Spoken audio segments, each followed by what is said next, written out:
All right, let's jump right in. We're going to tackle one of the biggest, most pressing questions out there today.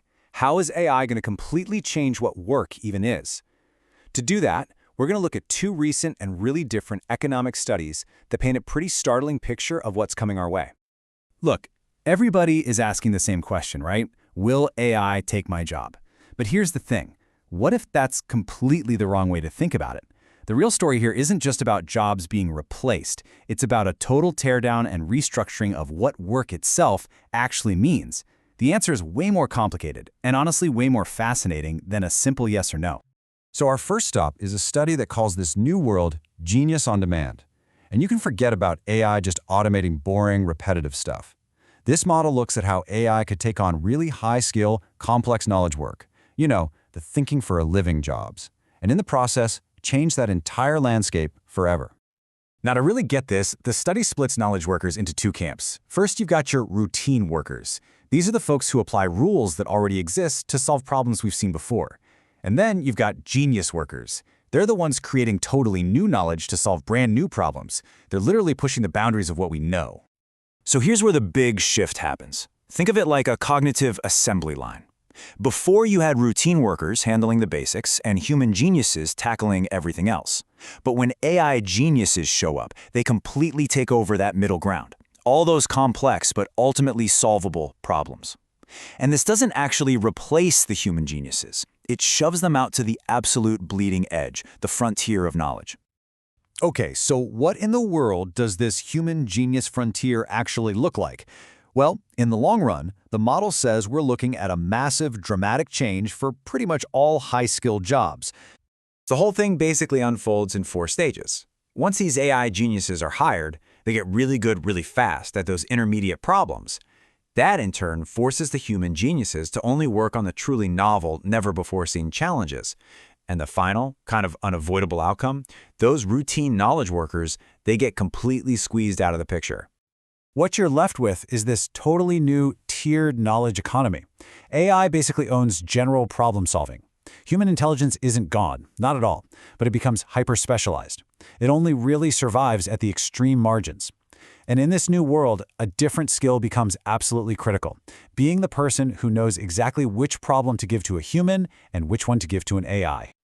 That's a huge shift, a profound one. But it's all based on one big assumption, that human work, even if it's way out on the frontier, is still a necessary ingredient for the economy. But what if it isn't? And that brings us to a second study, and its title alone, We Won't Be Missed, tells you just how much more radical this view is. It actually models a world where human labor is no longer essential for economic growth at all. Yeah, this paper goes there. It explores what happens when the main engine of the economy stops being human labor or ingenuity and becomes just raw computational power. We're talking about a future where work, as something you have to do to survive, becomes optional.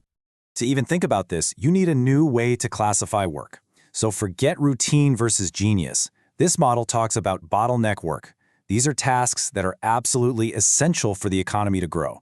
And then there's accessory work.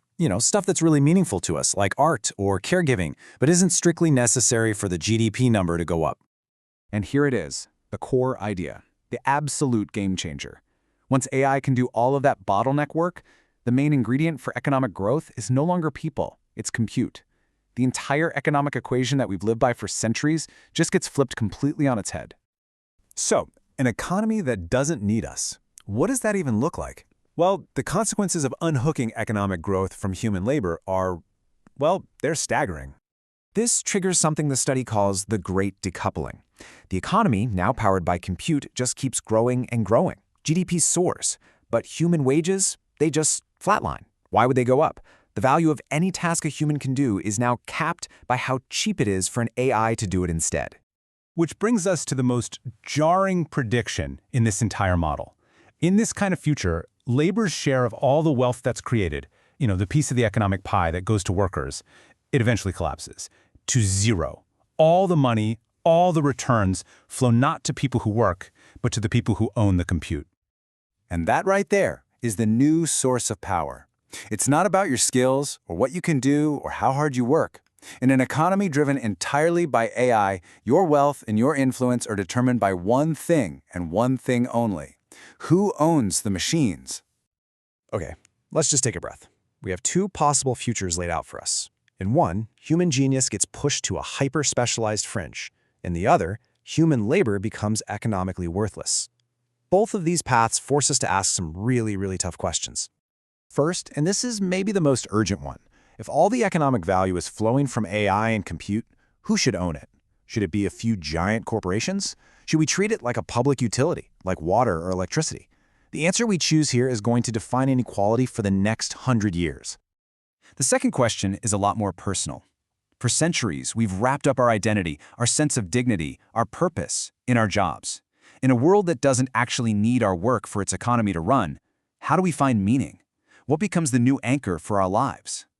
And this all boils down to this final and maybe most fundamental question of all. If the economy no longer needs us to function, what's the new reason for our society to exist? What do we owe each other then? It's a question we're all going to have to answer, and probably a lot sooner than we think.